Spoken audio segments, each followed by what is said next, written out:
Hello అండి, అందరికీ నమస్తే. Welcome back to our channel. ఈరోజు వీడియోలో ద బెస్ట్ రెసిపీ చూపించబోతున్నాను. చాలా అంటే చాలా బాగుంటుందండి.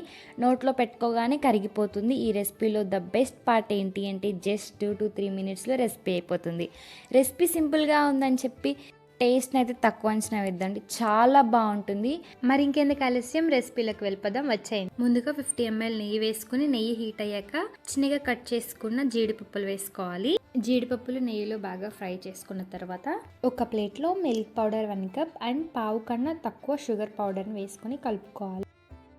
మనం ముందుగా నెయ్యి ఇంకా జీడిపప్పు వేయించి పెట్టుకున్నాం కదా, నెయ్యి ఇంకా జీడిపప్పు పిండిలో వేసుకొని కలుపుకోవాలి.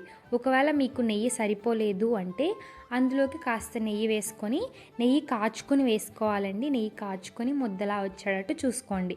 చాలా టేస్ట్ బాగుంటుందండి. ఒకసారి ట్రై చేయండి. ట్రై చేసి ఎలా వచ్చిందో కామెంట్ చేసి మరి మన ఛానల్ని సబ్స్క్రైబ్ చేసుకుని నాకు సపోర్ట్ ఇవ్వండి.